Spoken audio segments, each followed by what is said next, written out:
नमस्कार दोस्तों, स्वागत है आपका हमारे चैनल मोरल स्टोरी 11x पर। आज हम एक बेहद खास और ज्ञानवर्धक यात्रा पर निकलने वाले हैं, जहां हम गहराई से जानेंगे भगवत गीता के 6ठे अध्याय के बारे में। इस अध्याय में श्री कृष्ण ने योग और योगी की अद्भुत विशेषताओं के बारे में विस्तार से बताया है। आप जानेंगे कि योग क्या है, कैसे किया जाता है और क्यों इसे अपनाना आपके जीवन को बदल सकता है। तो चलिए तुरंत शुरू करते हैं। इस अध्याय का गहराई से अध्ययन और जानने की कोशिश करते हैं कि योग के माध्यम से हम अपने जीवन को किस प्रकार नया मोड़ दे सकते हैं। तैयार हो जाइए इस अद्भुत अध्याय के लिए और खुद को तैयार कीजिए एक ज्ञान की यात्रा के लिए। श्री भगवान उवाच अनाशित कर्म फलम कार्यम कर्म करोति यह एस्स सन्यासी च योगी चन निर्निर्ण चक्रिया। श्री भगवान कहते हैं कि वह व्यक्ति जो केवल अपने कर्तव्यों का पालन करता है और उनके फल की इच्छा नहीं करता, वही सच्चा सन्यासी और योगी है। असली सन्यासी या योगी वह नहीं है जो संसार को त्याग कर कहे कि सांसारिक कार्य उसके लिए नहीं है। सच्चा योगी वह है जो अपने निर्धारित कर्तव्यों का पालन करता है। हमें ध्यान रखना चाहिए कि हमारे कर्म निहस्था भाव से हो और उनके परिणाम की अपेक्षा न करें। यदि हम फल की इच्छा करते हैं तो वह स्वार्थ बन जाता है। हमारा अधिकार केवल कर्म पर है, फल पर नहीं। यम संन्यासमिति प्रहर योगनतम विधि पांडव न संसत संकल्पो योगी भवति कश्चन। हे अर्जुन, जिसे संन्यास कहा जाता है वही वास्तव में योग है।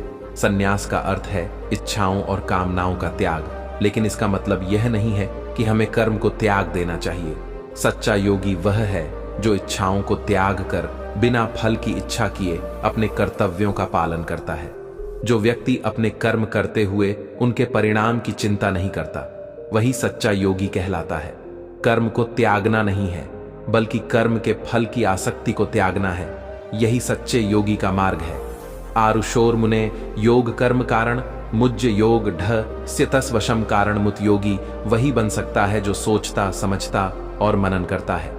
ऐसे विचारशील व्यक्ति के लिए योग की प्राप्ति निष्काम कर्म द्वारा ही संभव है। जब कोई योग के मार्ग पर अग्रसर होता है तो सर्वप्रथम उसे सभी इच्छाओं और कामनाओं का त्याग करना होता है। यह सुनकर आपको लग सकता है कि अगर हम कामना करना छोड़ देंगे तो जीवन में क्या बचेगा, परंतु सत्य यह है कि जब आप इच्छाओं का त्याग करते हैं तभी वास्तविक जीवन आरंभ होता है। भगवान कृष्ण के दिखाए हुए इस मार्ग पर चलकर देखिए, आप स्वयं अनुभव करेंगे कि जीवन का असली अर्थ क्या है। यदा ही नेन्द्र अर्थशु न कर्म स्वर्ण सजते सर्व संकल्प सन्यासी योग रूढ़ स्थित होते। कृष्ण कहते हैं कि जब योगी ना तो इंद्रियों के सुखों में लिप्त होता है और न ही कर्मों में आसक्त रहता है, तभी वह योग की सच्ची अवस्था में होता है। योगी बनने की प्रक्रिया में सबसे पहले आती है सोच विचार। सोचने के बाद उस विचार को अपने जीवन में लागू करना और फिर उस मार्ग पर दृढ़ता से चलते रहना आवश्यक है। अंततः लक्ष्य की प्राप्ति ही पूर्ण योगी बनने की दिशा में अंतिम चरण है। इस पूरे मार्ग को कृष्ण ने अर्जुन को विस्तार से समझाया है, जिसमें उन्होंने बताया कि योगी बनने के लिए कामनाओं का त्याग और निस्वार्थ कर्म सबसे महत्वपूर्ण है। उदरदात्म न आत्मानंद नाथ मानम सादित। मनोबंधुरा में रात्म दोस्तों, याद रखें कि हम स्वयं ही अपने सबसे अच्छे मित्र और सबसे बड़े शत्रु हैं। यदि आपको लगता है कि आपके दोस्त या रिश्तेदार आपके जीवन को संवार सकते हैं या बिगाड़ सकते हैं, तो यह एक भ्रम है। वे केवल सांसारिक मामलों में आपको लाभ या हानि पहुंचा सकते हैं, जिसका वास्तविक अर्थ नहीं होता। असली परिवर्तन तो स्वयं से ही आता है। आप ही अपने आप को इस संसार से ऊपर उठाकर ज्ञान प्राप्त कर सकते हैं। आपको ही अपने कर्मों के बंधनों से मुक्ति पाने की कोशिश करनी होगी, क्योंकि जीवन और मृत्यु दोनों आपके ही हाथ में है और अपनी कोशिशों से भगवान को भी आप ही प्राप्त करेंगे। बंधुरा आत्मा आत्मनस्त स्य यनात्म वात्मा नजित अनामनस्त शत्रुवर्थ। तात्मेटली और सबसे बड़े शत्रु हैं जो व्यक्ति अपने मन, इंद्रियों और शरीर पर नियंत्रण रखता है, वही अपना सच्चा मित्र है। इसके विपरीत जो व्यक्ति अपने मन और इंद्रियों को वश में नहीं कर पाता, वह अपना ही शत्रु है। जो व्यक्ति अपनी भावनाओं पर नियंत्रण रखते हुए शांत और संयमित रहता है, वह अपने जीवन को संभलता है।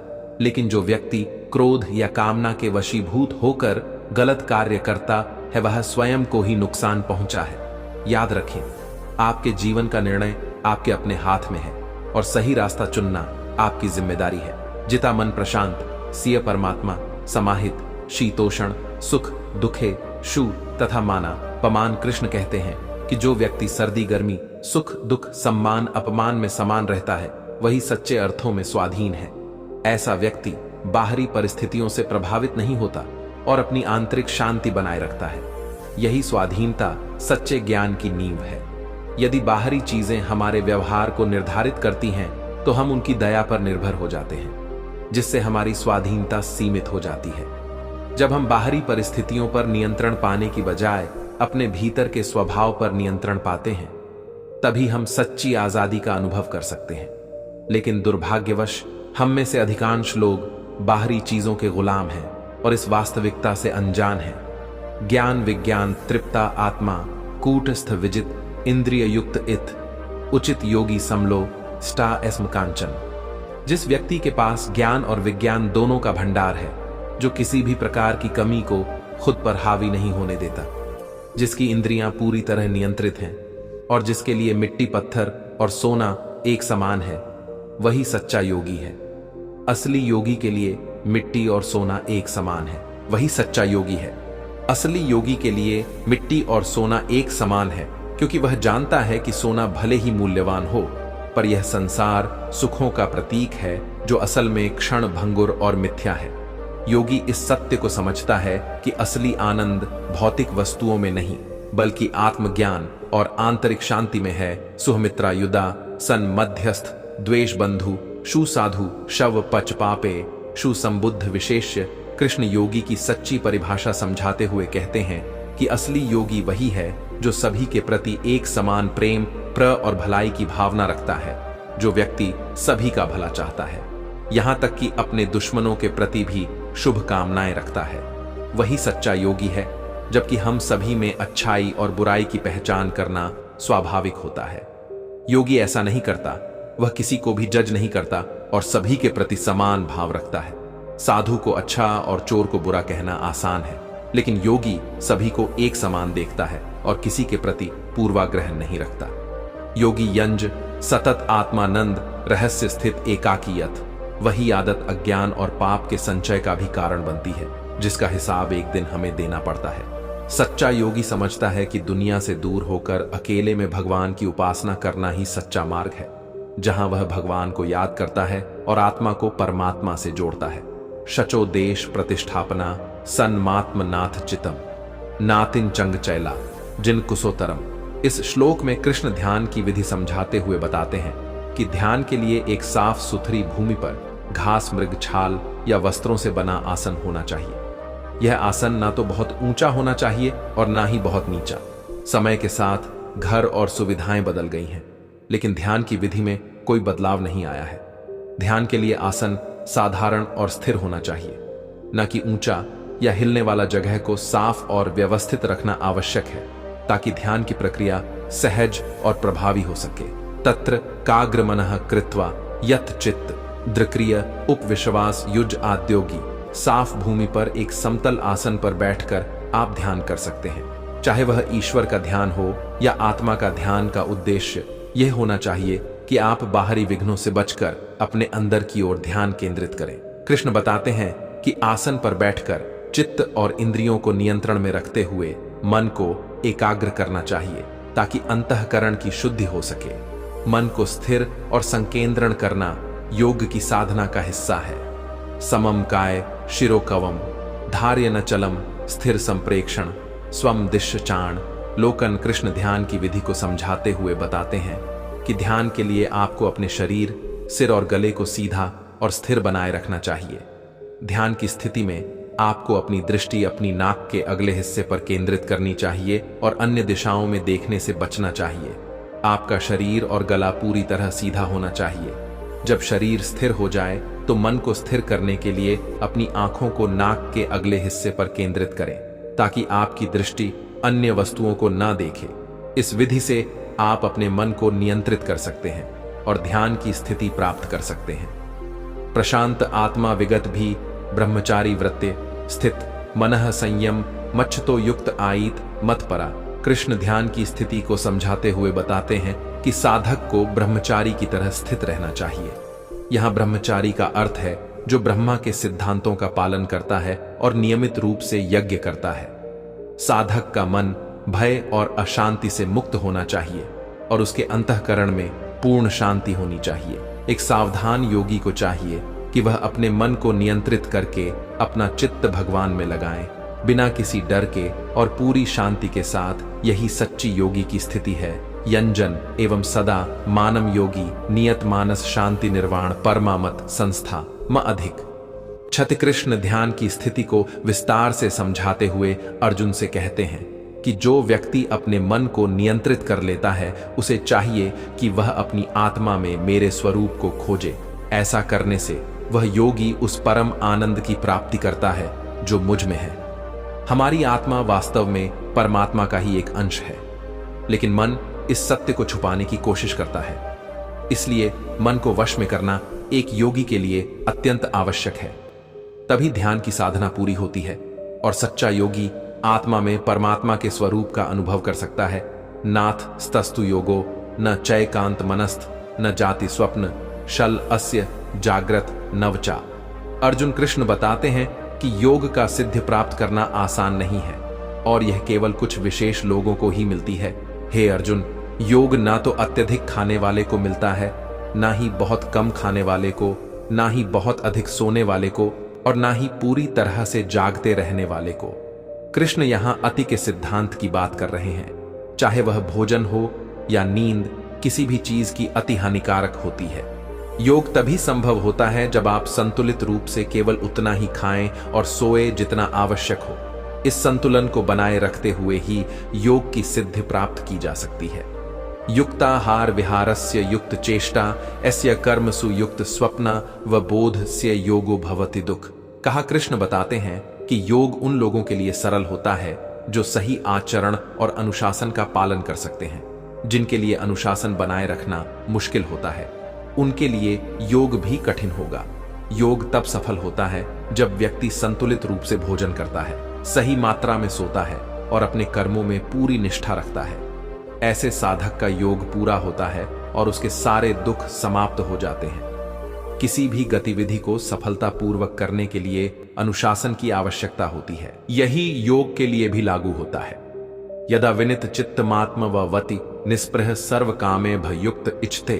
तथा जब कोई व्यक्ति अपने चित्त को पूरी तरह से नियंत्रित कर लेता है और परमात्मा में स्थिर हो जाता है तो वह योगी भोगों से दूर होकर योग की स्थिति में पहुंच जाता है। ध्यान की एक विशेष अवस्था में आपका मन पूरी तरह से आपके नियंत्रण में होता है और वह इधर उधर की बातें नहीं सोचता। ऐसी स्थिति में आप अपनी पूरी ऊर्जा और ध्यान को परमात्मा में लगा सकते हैं और इंद्रियों के भोगों से पूरी तरह मुक्त हो जाते हैं। यही सच्ची योग्य की स्थिति होती है। यथा दीपो निवा अस्तु नेते सोपमा स्मृता योगिनियत चित्तस्य। यंज तो योग मात्म। इस श्लोक में योगी के मन की स्थिति को स्पष्ट किया गया है। जैसे एक वायु रहित स्थान में दीपक की लौ सीधी ऊपर की ओर जलती है और इधर उधर नहीं हिलती, उसी प्रकार योगी का मन भी स्थिर और संतुलित होता है। जब योगी अपनी साधना में पूरी तरह रमा होता है तब उसका ध्यान कभी विचलित नहीं होता। यह सही मायनों में एकाग्रता की अवस्था है, जहां व्यक्ति पूरी तरह से अपने कार्य में खो जाता है और उसकी पूरी ध्यान शक्ति उस कार्य में समर्पित होती है। यत्र परमथ चित्तम निरुद्ध योग सेवया यत्र चवामनाथ मानम पश्यनाथ मणि। तुष्य योगी के नियमित अभ्यास से उसका मन एक ऐसी स्थिति में पहुंच सकता है जहां वह पूरी तरह से स्थिर और संतुलित रहता है। इस अवस्था में सूक्ष्म बुद्धि और इंटेलेक्ट परमात्मा के साक्षात्कार कर सकते हैं, जिससे योगी को सच्ची संतोषजनक अनुभूति होती है। यह स्थिति योगी के लिए आदर्श होती है, जहां उसका ध्यान हर पल परमात्मा में ही केंद्रित रहता है।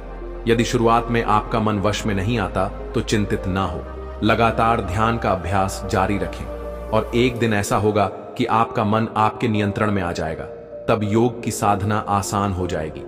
सुखमात्यकम यत बुद्धिग्राहम मति इंद्रियम वेति यत्र न च वायम स्थित चलति। तत्व था कुछ सुख ऐसे होते हैं जो इंद्रियों के भोग से प्राप्त होते हैं, अर्थात जो हमारे सांसारिक अनुभवों से आते हैं, लेकिन कुछ सुख होते हैं जिन्हें हम अभी तक जानते ही नहीं। कृष्ण उन्हीं सुखों के बारे में बता रहे हैं जो परमात्मा के साक्षात्कार से मिलते हैं। यह सुख केवल सूक्ष्म बुद्धि के माध्यम से अनुभव किए जा सकते हैं और यह तभी संभव है जब हम योगी की स्थिति में पहुंच जाएं। सांसारिक सुख तो अस्थायी होते हैं, लेकिन असली सुख की अनुभूति कुछ ही लोग कर पाते हैं। यदि आप इस असली सुख को जानना चाहते हैं तो योग का अभ्यास शुरू करें। योग उस परम आनंद की ओर पहला कदम है। यन लब्ध वाचाप लाभ मन्य नादक तथा यस्मिन स्थि न दुखन गुरु नाप। विचा दोस्तों, आपसे एक सवाल है, दुनिया में सबसे बड़ा लाभ क्या है? क्या यह लाखों करोड़ों का लाभ है या कोई भौतिक लाभ? अक्सर हम लाभ को इसी प्रकार की दुनिया की चीजों से जोड़ते हैं जो हमारी अज्ञानता को दर्शाता है। कृष्ण कहते हैं कि सबसे बड़ा लाभ परमात्मा की प्राप्ति है। जबकि किसी को यह लाभ प्राप्त हो जाता है तो उसे किसी और लाभ की आवश्यकता नहीं होती। बड़े से बड़ा दुख भी उसका कुछ नहीं बिगाड़ सकता। लेकिन इस लाभ को प्राप्त करने के लिए योगी बनना जरूरी है, क्योंकि केवल योग के माध्यम से ही यह अद्वितीय लाभ प्राप्त किया जा सकता है। तन विद्या दुख संयोग योगम योग सगतम स निश्चय यक्त व्यय योगो निर्वचेतसा। इस दुनिया को भवसागर इसलिए कहा जाता है, इसमें केवल दुख और कष्ट ही होते हैं। इस संसार से मुक्ति पाने का उपाय क्या है? कृष्ण अर्जुन को समझाते हैं कि जो इस संसार के दुखों से परे है वही सच्चा योग है। हमें यह समझना चाहिए कि योग का मतलब क्या है और इसे सही तरीके से जानकर अभ्यास करना चाहिए। लगातार अभ्यास ही हमें योग में पूर्णता की ओर ले जाएगा। दोस्तों, योग ही वह मार्ग है जो भगवान की सच्चाई को समझने में हम मदद करेगा। संकल्प प्रभवान का मानसत्वा सर्वांतमंस वेंद्र ग्रामम विनियम समन्ता। किसी वस्तु का प्राप्त होना संयोग और किसी वस्तु का छूटना वियोग कहलाता है, लेकिन संयोग और वियोग से परे जो स्थिति है वह योग है। योग सबसे बड़े सुख की प्राप्ति का मार्ग है। इस स्थिति को प्राप्त करने के लिए हमें दुनिया की इच्छाओं और लालसाओं को छोड़ना पड़ता है। आय तभी छूटती हैं जब हमारा मन पूरी तरह से नियंत्रण में होता है। इसलिए अगर आप योग की उच्च स्थिति तक पहुंचना चाहते हैं तो आपको छोटे छोटे लाभ, स्वार्थ, रिश्ते और सांसारिक इच्छाओं को छोड़ना पड़ेगा। निर्णय आपके हाथ में है। क्या आप केवल छोटे लाभ की चाह रखते हैं या सबसे बड़े लाभ की प्राप्ति चाहते हैं? क्षण क्षण रूपर में बुद्ध धृति गृहीत आत्मसंस मन कृतवाण किंचित पचिंतियेत। पानी की कोई विशेष पहचान नहीं होती, वह जिस भी बर्तन में डाला जाता है उसके आकार ले लेता है। लेकिन जब पानी लगातार एक ही चट्टान पर गिरता रहता है तो उसका असर स्थायी हो जाता है। कृष्ण इसी तरह के क्रमिक अभ्यास को योग में लागू करने की बात कर रहे हैं। नियमित और निरंतर अभ्यास से ही योग की स्थिति प्राप्त की जा सकती है। ध्यान और मेडिटेशन में नियमित रूप से बैठते रहे और समय के साथ आप इसके सकारात्मक परिणाम देखने लगेंगे। यह सिद्धांत केवल योग में ही नहीं बल्कि जीवन के हर पहलू में भी लागू होता है। यथो यथो निश्चिति मन चंचलम स्थिरम तस्त तो नियमत दात्मन वस नयत। मन हमेशा चंचल रहता है। जो काम आप करना चाहते हैं मन उसमें रुचि नहीं दिखाता, और जो काम आप नहीं करना चाहते उसमें बार बार आकर्षित होता है। इसीलिए मन को चंचल और अस्थिर कहा जाता है। लेकिन लगातार अभ्यास और दृढ़ इच्छा शक्ति से आप इस मन पर विजय प्राप्त कर सकते हैं। दुनियादारी की विभिन्न बातें इसे भटका देती हैं, लेकिन अगर आप अपने संकल्प को मजबूत रखें और नियमित ध्यान करें तो आप अपने मन को नियंत्रित कर सकते हैं। जब मन नियंत्रित होगा तब वह आपके लक्ष्यों और परमात्मा के प्रति केंद्रित रहेगा। प्रशांत मनस्सम नन योगिन सुखम उत्तम उपत शांत रजसम ब्रह्मभूत कल्म शम चाहे गति कितनी भी धीमी हो। लगातार अभ्यास से आप अपने मन को नियंत्रित करने में सफल हो सकते हैं। जब एक बार मन नियंत्रण में आ जाता है तो उसकी चंचलता समाप्त हो जाती है और मन शांत हो जाता है। यही स्थिति योग की पहली कड़ी है जो आपको धीरे धीरे परम आनंद की ओर ले जाएगी। अगर आप परमात्मा के दर्शन करना चाहते हैं और सबसे बड़े सुख को महसूस करना चाहते हैं तो इसकी शुरुआत यहीं से करनी होगी। ध्यान और मेडिटेशन को आप सबसे बड़े सत्य तक पहुंचने के रास्ते के रूप में देख सकते हैं। यंजन निवम सदा मानम योगी विगत कल्म सूखे ब्रह्म संस्पर्श। अत्यंत सूक्ष्म जो व्यक्ति अपने मन को शांत करके और ध्यान की स्थिति में रहकर योगी की अवस्था में पहुंचता है, वह सभी पापों से मुक्त हो जाता है। ऐसा व्यक्ति ही परम ब्रह्म के वास्तविक स्वरूप को जान सकता है। यह आनंद सबसे श्रेष्ठ है। दूसरों को सोने खाने या अन्य बहुत सी चीजों में आनंद मिलता है, लेकिन यह आनंद क्षणिक होते हैं। इसके विपरीत ब्रह्म के स्वरूप को पहचानने का आनंद अनंत और स्थायी होता है। यह एक ऐसा सुख है जो कभी समाप्त नहीं होता। सर्व भूतस्तमा आत्मानम सर्वभूतानि छातमणते योग युक्ता आत्मा सर्वत्र समदर्शन। हमारे चारों ओर एक अनंत चेतना व्याप्त है, जिसे हम इन्फिनिट कॉन्शियसनेस कहते हैं। इस चेतना के साथ एक होने के लिए हमें अपने मन को एक विशेष भाव में स्थिर करना होता है। जो योगी ऐसा करने में सक्षम हो जाता है, जो सभी को समान दृष्टि से देखता है, वह अपनी आत्मा की सच्चाई को जान लेता है। हमारी आत्मा में सभी तत्व मौजूद हैं, लेकिन उन्हें जानने के लिए हमें ज्ञान की आवश्यकता होती है। यह ज्ञान योग के माध्यम से ही प्राप्त होता है। योग वही स्थिति है जिसमें हम इस अनंत चेतना को महसूस कर सकते हैं, और इसी से हम खुद को पूरी दुनिया में और पूरी दुनिया को खुद में देख पाते हैं। योमा पश्यति सर्वत्र सर्वम च मयि पश्यति तस्य न प्रण श्याम सच्चा में न प्रणति। एक बड़ा सवाल हमेशा से मन में उठता रहा है और आगे भी उठता रहेगा। अगर भगवान है तो वे क्यों नहीं दिखते? हमारी दुनिया की सोच कहती है कि जो दिखता है वही होता है, और जो नहीं दिखता वह नहीं होता। विज्ञान अभी तक आध्यात्मिकता की गहराई तक नहीं पहुंचा है। जब देखना ही सीमित हो तो भगवान को कैसे देखा जा सकता है? भगवान को जानने के लिए हमें योग की उच्च स्थिति में पहुंचना पड़ता है। जब हम इस स्थिति को प्राप्त कर लेते हैं, तब भगवान हमारे लिए अदृश्य नहीं रह जाते और हम भी उनके लिए अदृश्य नहीं रहते। सर्वभूत स्थित यो मां भजते कत्व मां स्थिता सर्वथा वर्तमान ऊपी से योगी मई वर्तते। इस संसार में विविधता भरी हुई है, लेकिन भगवान तक पहुंचने के लिए हमें एकता का रास्ता अपनाना होता है। अपने सभी भावनाओं को एक करके ध्यान केंद्रित करना होता है। जब आप एक विशेष भाव में स्थिर होकर अपना ध्यान मन पर केंद्रित करते हैं, तो आप ही योगी बनते हैं। बहुत सारे विचारों की आवश्यकता नहीं है।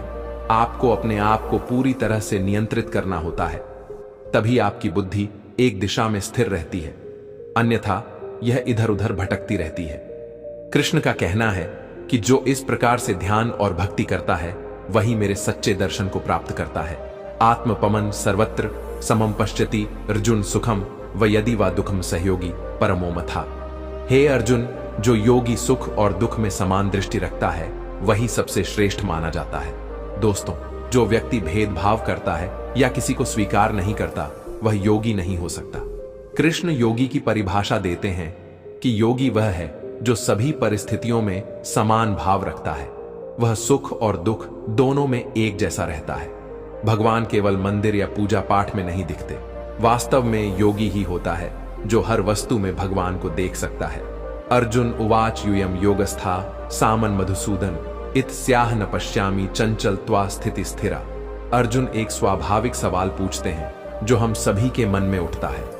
हे मधुसूदन, आपने संभव का योग बताया है, लेकिन मेरे मन की चंचलता के कारण मैं इस स्थिति को स्थिरता से नहीं देख पाता। अर्जुन का कहना है कि मन की चंचलता के कारण संभव में रहना मुश्किल होता है। यह कहना आसान है कि सुख और दुख को एक समान देखो और संभव में रहो, लेकिन मैं जानना चाहता हूं कि इस संभव को कैसे प्राप्त किया जाए। चंचलम ही मन प्रमाबलम तस निग्रहम मन्य वायु सुदुष्कर। हे श्री कृष्ण, यह मन अत्यंत चंचल है, दूसरों को प्रभावित करता है, और इसे वश में करना वायु को रोकने के समान कठिन लगता है। क्या आप वायु को रोक सकते हैं? अर्जुन यह महसूस कर रहे हैं कि मन को नियंत्रित करना बहुत ही कठिन है, और पूछ रहे हैं कि इस अस्थिर मन को कैसे काबू में लाया जाए। यही कारण है कि कहा जाता है कि मन की हार ही हार होती है और मन की जीत ही जीत होती है। मन ही हमारे हर सफलताएं और असफलताएं निर्धारित करता है। अर्जुन इसी सबसे बड़े सवाल से जूझ रहे हैं। श्री भगवान उवाच असश महाबाहो मनो दुर्निग्रह चलम अभ्यास तु कौनते वैराग्य जगते। सबसे कठिन प्रश्न का सबसे सरल उत्तर केवल कृष्ण ही दे सकते हैं। भगवान श्री कृष्ण ने कहा, हे महाबाहु अर्जुन, यह सही है कि मन चंचल और नियंत्रित करने में कठिन होता है, लेकिन अभ्यास और वैराग्य से मन को नियंत्रित किया जा सकता है। अगर आप इस एक सलाह को गंभीरता से अपनाएं, तो आप दुनिया की किसी भी कठिनाई का सामना आसानी से कर सकेंगे और उसे पार कर सकेंगे। मन केवल अभ्यास और वैराग्य से नियंत्रित होता है। लगातार प्रयास करते रहिए, आपकी इच्छाएं स्वतः नियंत्रित हो जाएंगी। असंता आत्म न योगो दुष्प इति में मतिवश्याम तयथा शक्य वाप। तुम उपायतः कृष्ण बताते हैं कि जिनका मन स्थिर नहीं है, उनके लिए योग प्राप्त करना बहुत कठिन होता है। लेकिन अगर कोई व्यक्ति निरंतर अभ्यास और प्रयास में लगा रहे, तो वह योग को प्राप्त कर सकता है। जो लोग प्रयास करने के लिए तैयार हैं और मेहनत से डरते नहीं हैं, वे किसी भी लक्ष्य को प्राप्त कर सकते हैं। महत्वपूर्ण बात यह है कि कभी हार ना माने, चाहे यात्रा लंबी हो या छोटी। पहला कदम उठाना अनिवार्य है। मन को नियंत्रित करना भी पहला कदम है, और यह कदम इतना महत्वपूर्ण है कि इसके बाद की यात्रा कैसे और कब पूरी होगी, इसका आपको अंदाजा भी नहीं होगा। अर्जुन उवाच अयति श्रद्धा योपतो योगा चलित मानसा अप्राप्य योग समसिद्धिकांग गति कृष्ण गच्छति। अर्जुन एक महत्वपूर्ण प्रश्न उठाते हैं, हे कृष्ण, यदि कोई व्यक्ति योग में विश्वास रखता है लेकिन अपने संयम पर नियंत्रण नहीं रख पाता, तो उसका क्या होगा? अगर किसी का मन योग के अभ्यास से भटक गया है, तो ऐसा साधक योग को प्राप्त नहीं कर पाएगा और ना ही भगवान का साक्षात्कार कर सकेगा। दोस्तों, ये सवाल हम सभी के लिए है। हम में से कितने लोग हैं जो योग में श्रद्धा रखते हैं और इसे शुरू भी करते हैं, लेकिन मन को नियंत्रित नहीं कर पाते? यदि हम मन को वश में नहीं कर पाते, तो योग का पूरा अनुभव नहीं हो पाता। ऐसे में हमें अंततः क्या परिणाम भोगना पड़ेगा? क चिन्नो भय विभ्रष्ट शिन्ना भ्रम नति अपति महाबाहो विमो ब्रह्मण पथि। अर्जुन श्री कृष्ण से एक महत्वपूर्ण सवाल पूछते हैं। अगर कोई व्यक्ति योग के मार्ग पर चला था, लेकिन बीच रास्ते में ही भटक गया और मन को नियंत्रित नहीं कर पाया, तो उसका क्या होगा? अर्जुन पूछते हैं कि क्या ऐसा व्यक्ति जो भगवान को प्राप्त करने के मार्ग में भ्रमित हो गया है, एक बिखरे हुए बादल की तरह नष्ट हो जाएगा?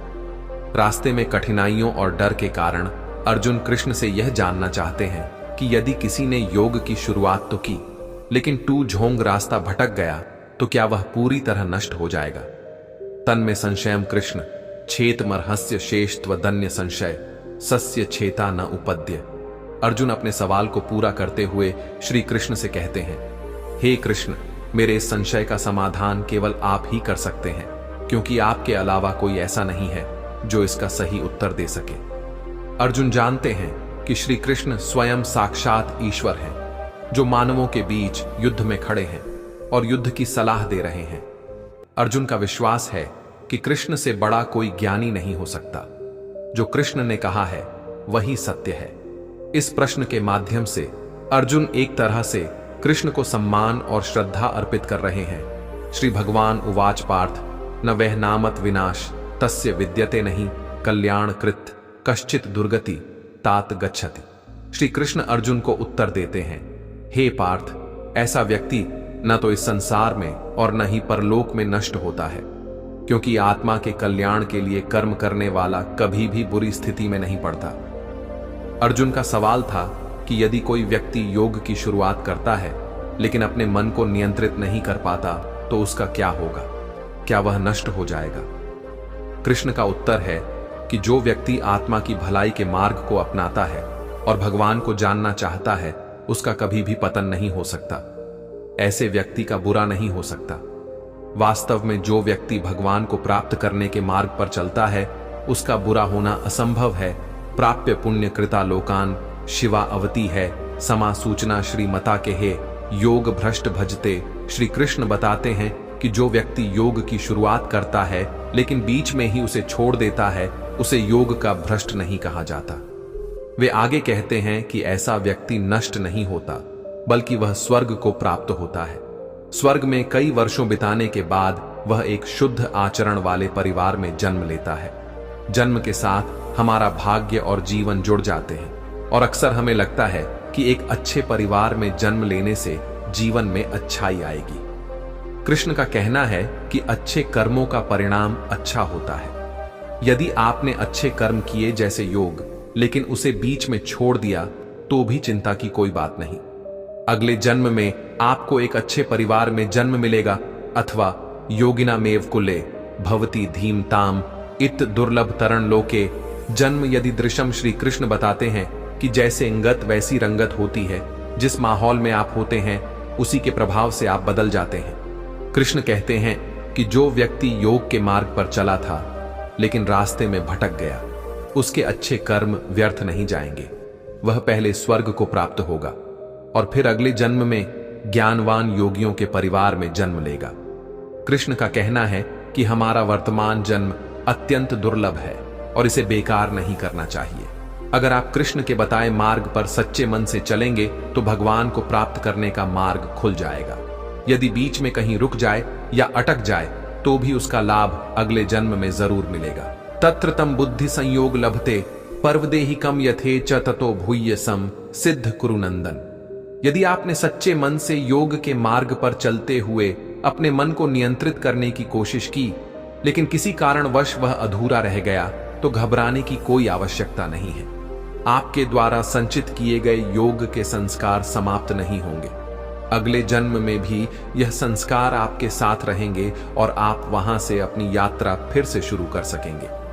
जब आप फिर से योग की ओर बढ़ेंगे तो पूर्व में अर्जित ज्ञान आपकी बुद्धि में समाया रहेगा। इसलिए चिंता करने की कोई बात नहीं है। कृष्ण की सलाह को सुनिए और योग में लगे रहिए। इससे न केवल यह जन्म सुधरेगा बल्कि अगला जन्म भी बेहतर होगा। पूर्वाभ्यास ते नव यथे यव शोप सह जिज्ञासु पयस्य शब्द ब्रह्मा वर्तते। जिस व्यक्ति ने पिछले जन्म में योग की साधना की थी वह अगले जन्म में स्वाभाविक रूप से योग और भगवान की ओर आकर्षित होता है। यह पिछले जन्म के संस्कार का प्रभाव होता है। तुम्हें सफल होने से नहीं रोक सकता, पैसे से नहीं बल्कि मन से अमीर बने, क्योंकि मंदिरों में सोने के कलश भले ही लगे हों लेकिन माथा हमेशा पत्थर की सीढ़ियों पर ही झुकना पड़ता है। इससे फर्क नहीं पड़ता कि आप कहां से हैं, आप कौन हैं, आप क्या कर चुके हैं।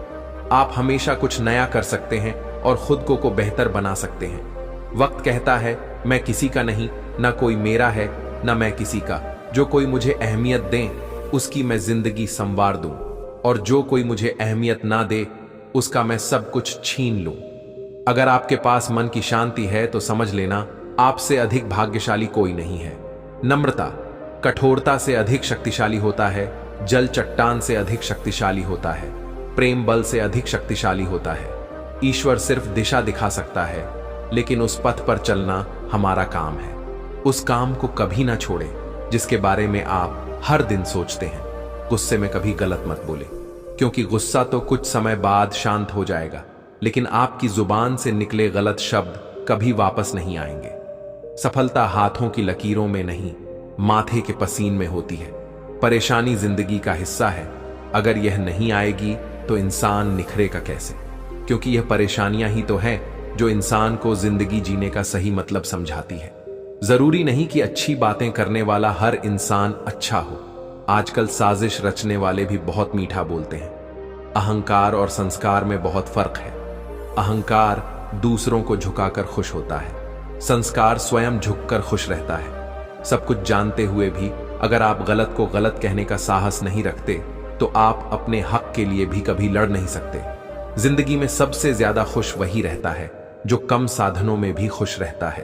असफलताओं से हार मानकर कभी भी अपने लक्ष्य को ना बदले, क्योंकि असफलताएं आपको रोकने नहीं आगे बढ़ाने के लिए आती है। कुछ लोग दिखावे के लिए अच्छे बनते हैं, मगर वह लोग यह भूल जाते हैं कि ईश्वर से कुछ भी नहीं छिपा है। वह आपको बाहर से नहीं भीतर से जानता है।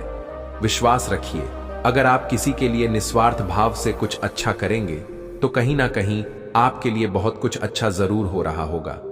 अगर कोई व्यक्ति सरल स्वभाव का है तो कभी भी उसे कमजोर समझने की भूल ना करें, क्योंकि सरलता उसका संस्कार है, कमजोरी नहीं। इस संसार में सबसे ताकतवर व्यक्ति वही है जो धोखा खाने के बाद भी लोगों की भलाई करना नहीं छोड़ता। यदि हम अपनी नीयत अच्छी और मकसद सही रखेंगे, मुसीबत के समय किसी न किसी रूप में ऊपर वाला हमारी मदद जरूर करेगा।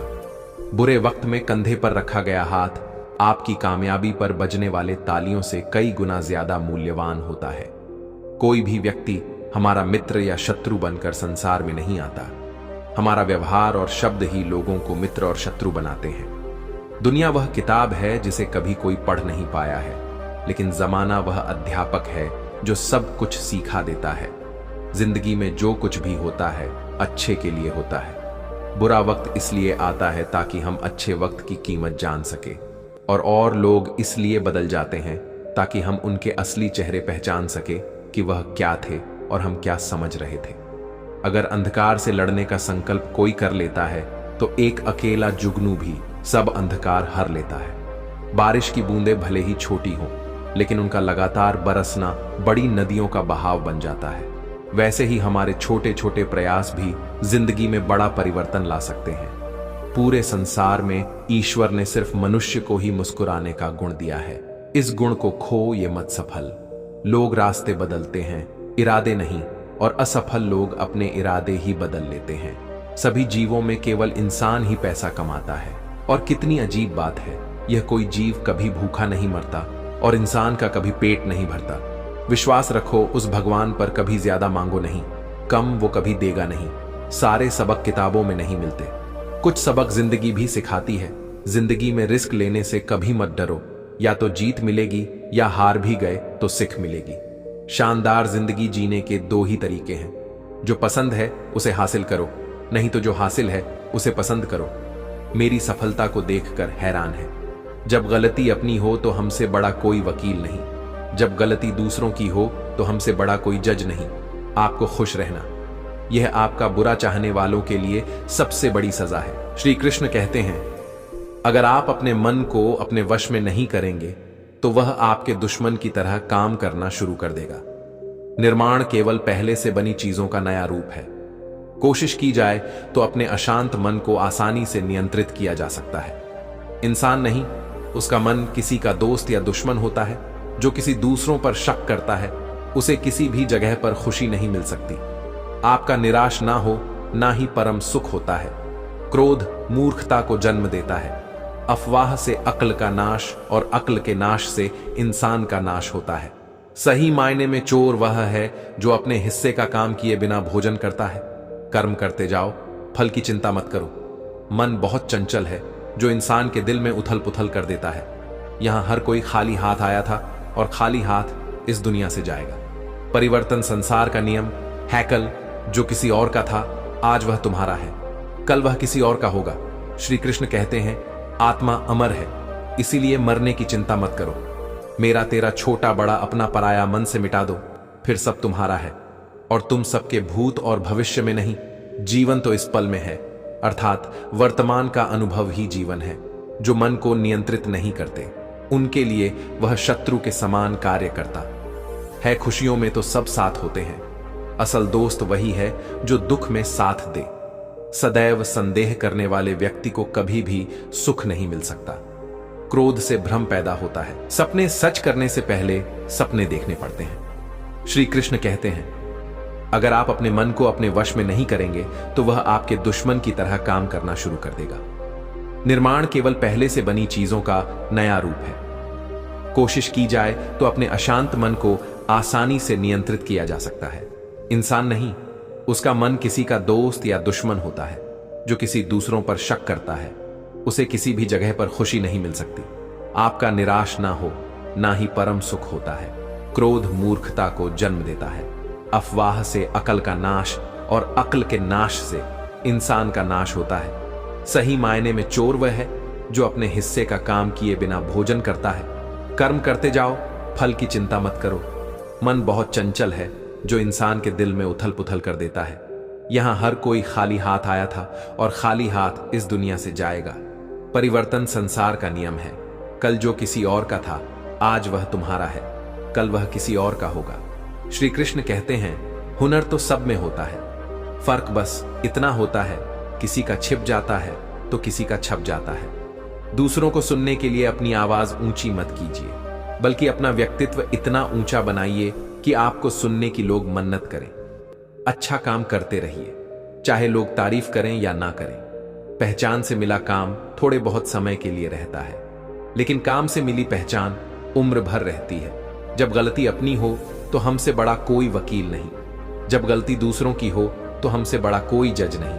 आपको खुश रहना, यह आपका बुरा चाहने वालों के लिए सबसे बड़ी सजा है। ऐसा व्यक्ति अगले जन्म में एक ज्ञानी परिवार में जन्म लेता है, जहां उसके मन में स्वाभाविक रूप से ज्ञान की जिज्ञासा रहती है। वह फिर से योग की ओर बढ़ता है और पिछले जन्म में अधूरी रही साधना को पूरा करने की कोशिश करता है। इसका सीधा अर्थ यह है कि यदि आप अच्छे कर्म करेंगे और सच्चे मन से प्रयास करेंगे, बिना फल की चिंता किए, तो आपकी कोशिश कभी भी व्यर्थ नहीं जाएगी। उसका प्रभाव किसी न किसी रूप में जरूर दिखाई देगा। यदि इस जन्म में आप असफल भी हो जाएं, तो अगले जन्म में सफलता निश्चित रूप से प्राप्त होगी। प्रयत्नांति परागतिमा। जो व्यक्ति हर जन्म में योग की साधना करता रहता है, उसे एक दिन परम गति प्राप्त होती है। श्री कृष्ण का कहना है कि निरंतर प्रयास करने वाले को अंततः उसकी मेहनत का फल मिलता है। योग में किए गए प्रयास कभी व्यर्थ नहीं जाते। यदि आपने योग की दिशा में कोई भी प्रयास किया है, तो उसका परिणाम अवश्य लेगा। तपस्वी ब्योध को योगी ज्ञानी भोपी मतो इक कर्म भद्द को योगी तस्मा योगी भवार्थ से भी श्रेष्ठ माना जाता है और शास्त्रों का ज्ञान रखने वालों से भी ऊंचा होता है। वह व्यक्ति जो सक्रिय कर्म करता है, उससे भी योगी श्रेष्ठ होता है। श्री कृष्ण अर्जुन से कहते हैं, हे अर्जुन, क्या तुम योगी हो? कृष्ण योग और योगी की महिमा का वर्णन करते हुए बताते हैं कि योगी सबसे ऊंचा होता है। चाहे कोई कितनी भी तपस्या करे, शास्त्रों का ज्ञान प्राप्त करे या कितने भी कर्म करें, योगी की स्थिति से उसकी बराबरी नहीं की जा सकती।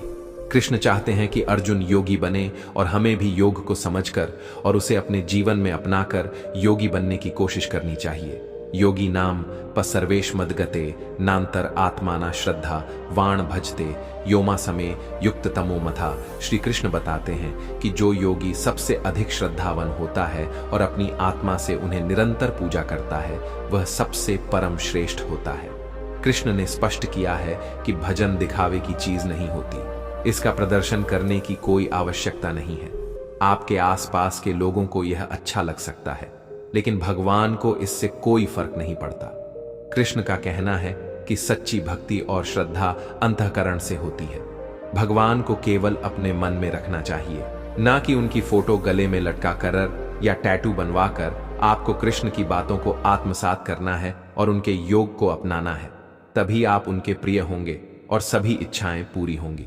दोस्तों, आज के 6ठे अध्याय में हमने श्री कृष्ण से योग और योगी की विशेषताओं के बारे में जाना। कृष्ण ने हमें योग के सिद्धांत, उसकी प्रक्रिया और यह समझाया कि योग की यात्रा कई जन्मों तक चल सकती है। अब हम 7वें अध्याय में फिर से मिलेंगे। तब तक के लिए श्री कृष्ण का आशीर्वाद आपके साथ रहे। दोस्तों, अगर आप हमारे चैनल मोरल स्टोरी 11x पर ऐसे और वीडियो देखना चाहते हैं, तो चैनल को सब्सक्राइब जरूर करें। धन्यवाद। जय श्री राधे कृष्ण।